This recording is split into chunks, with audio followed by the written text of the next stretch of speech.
ये जो नफरत की राजनीति है, ये जो डर की राजनीति है, इसमें कोई बहुमत सहायता नहीं है लोगों की। तो ये गलत फहमी है और आप ये गलत कह रहे हो कि बहुमत चाहती है मंदिर मस्जिद, बहुमत जिंदा रहना चाहती है, बहुमत जल के नहीं मरना चाहती है और इसी कारण वो चुप है। लेकिन हम चुप नहीं रहेंगे। ये सरकारें और इनकी नीतियां ही वो परिस्थितियां पैदा करते हैं जो हमें क्रांति की ओर ले जाता है। टीवी चैनल पे लोग बस इन बेतुकी बातों पे बहस करते रहे और उस बहस का कोई निष्कर्ष ना निकले और जनता जो है वो और भी एलिनेटेड हो जाए। बोले क्या फर्क पड़ता है जी, एक दिन वो आएगा कि हम वोट देना बंद कर देंगे क्योंकि हम सोच लेंगे कि क्या ही फायदा। और यही चाहते हैं वो लोग, ये चाहते हैं कि जिन लोगों को दिक्कतें आ रही हैं उनका इस राजनीतिक व्यवस्था से विश्वास ही उठ जाए ताकि वो जो मनमर्जी करना चाहते हैं वो करे।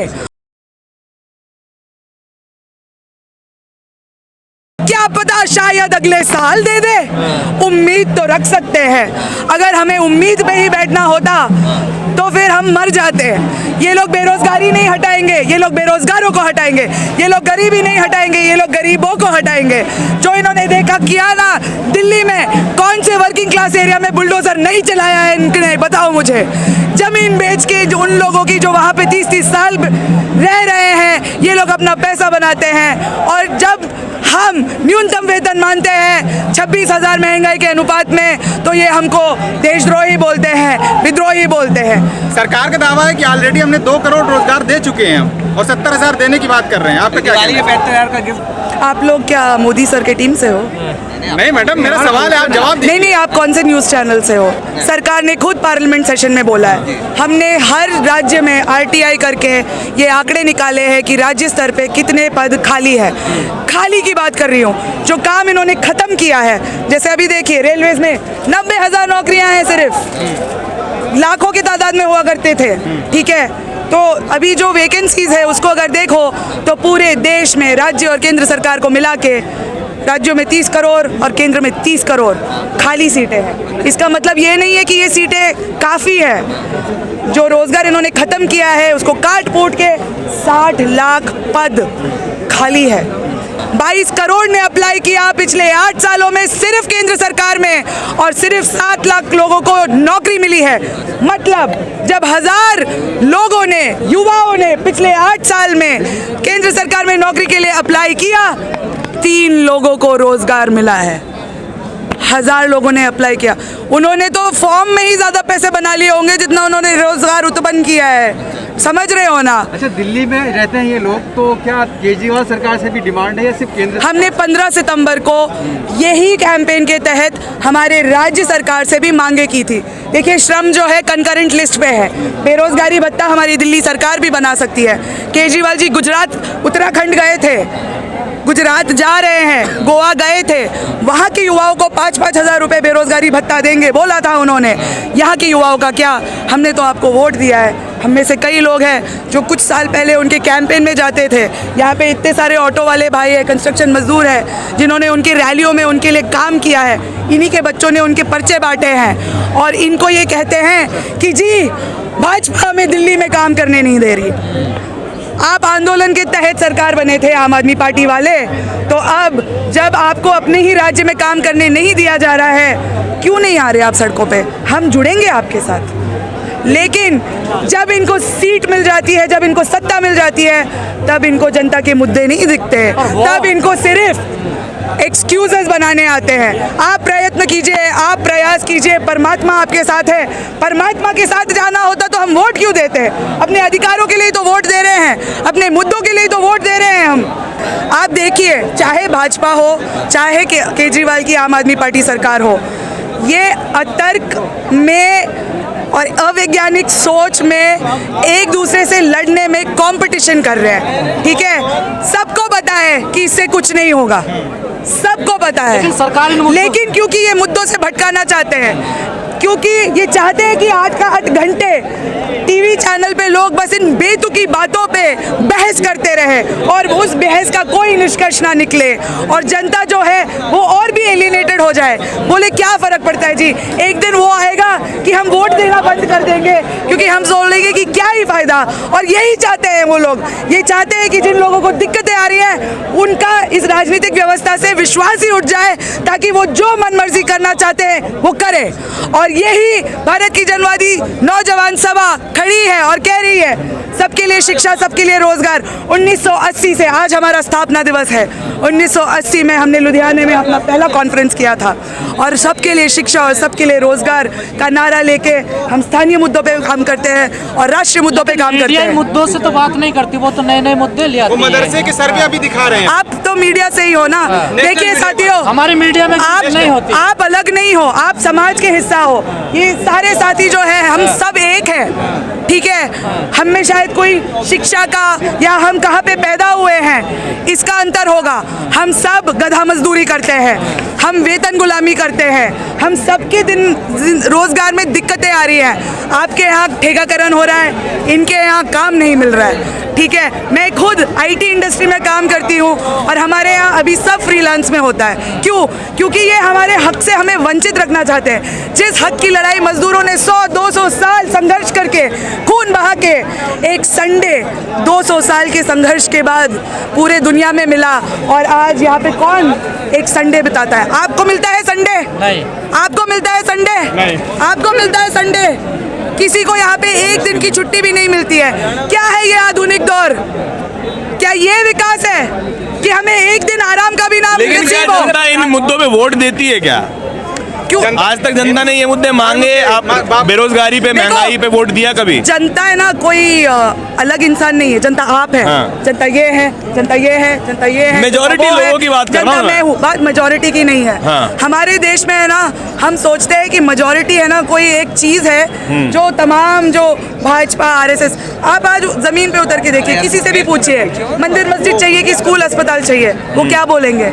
मंदिर मस्जिद नहीं कहेंगे चाहिए, स्कूल अस्पताल, चाहिए। वोट देंगे मंदिर पे। नहीं, अगर तुम्हारे घर में तुम्हारे ही पड़ोसी आके तुम्हारे घर को जला देते हैं तो आसपास में चाहे हिंदू हो या मुस्लिम हो, वो ये नहीं देखेगा कि धर्म क्या है, वो डर के अंदर बैठ जाएगा। समझ रहे हो?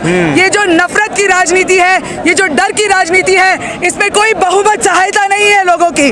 तो ये गलत फहमी है और आप ये गलत कह रहे हो कि बहुमत चाहती है मंदिर मस्जिद, बहुमत जिंदा रहना चाहती है, बहुमत जल के नहीं मरना चाहती है और इसी कारण वो चुप है। लेकिन हम चुप नहीं रहेंगे।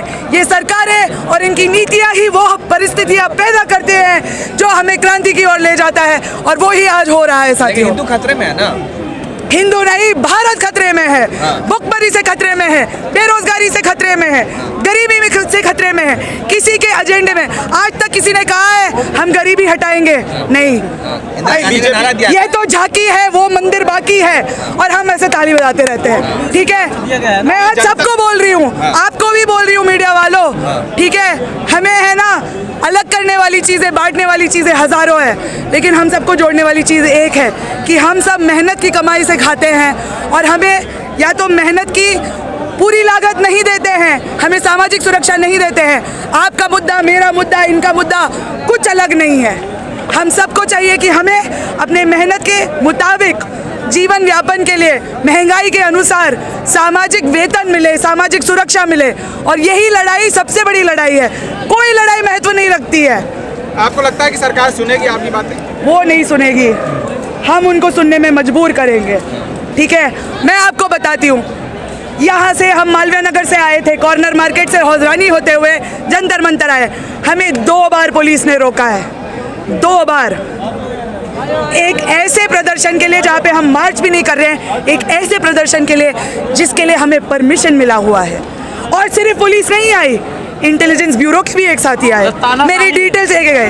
तो ये तानाशाही की सरकार है, इसलिए लोग चुप बैठे हैं, वो कोई सपोर्ट नहीं करते हैं। किसानों ने हमें प्रेरणा दी है, कुछ सालों बाद हम भी अपना आंदोलन इतना सशक्त बनाएंगे कि हम किसी और को प्रेरणा देंगे और यही संगठन का काम होता है, अकेले ये नहीं होगा साथियों। और आप लोगों को भी इस लड़ाई में जुड़ना पड़ेगा और आप लोगों का काम है तर्क से सोचना और सवाल पूछना। आप लोग को और कितने अच्छे दिन चाहिए? राम राज आ गया है, अच्छे दिन आ गए, और क्या चाहिए आपको? हमको तो नहीं चाहिए ना रामराज, रामराज नहीं चाहिए आप, नहीं चाहिए। लेकिन जिन्होंने बीजेपी ना तो हमें रामराज चाहिए है उनको तो चाहिए ना। हाँ, जिन्होंने बीजेपी मैंने को वोट क्या दिया बोला, है। मैंने क्या बोला? अगर तुम आके ऊंची जात वाले गुंडे आके तुम्हें बोलेंगे कि वोट दो, तुम क्या करोगे? हमारे समाज में जो शासकीय वर्ग है वो सिर्फ वो बड़े पूंजीपति नहीं है, वो ऊपरी जाति के ठेकेदार हैं जो लोगों को दबा के रखते हैं। सामंतवाद की जो त्रुटियां हैं अभी भी हमारे समाज में है। ये जो बड़े पूंजीपति हैं वो अकेले नहीं काम करते हैं, ये इनके फ्रंट लाइन होते हैं जो लोगों को दबाते हैं, रेप करते हैं, घर जलाते हैं। और सरकार क्या करती है? कुछ नहीं करती है। बिल्किस बानो के केस में देखो क्या हुआ। 11 अपराधी जो उसी के परिवार से मिलते जुलते थे, जिनको वो चचा चचा बुलाती थी, माँ के सामने बेटी का रेप कर दिया, बेटी के सामने माँ का रेप कर दिया, और बेटी का रेप करते करते बच्चों को मार दिया।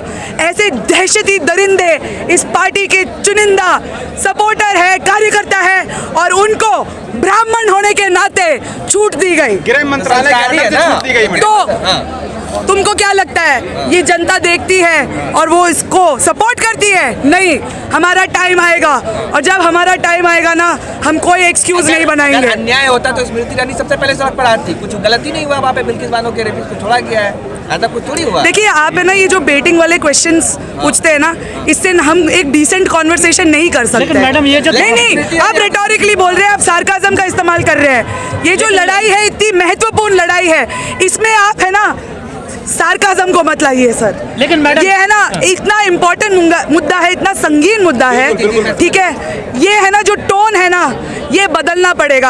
आप भी यही बोलते होंगे ना, मेरे दर्शक चाहते हैं ये।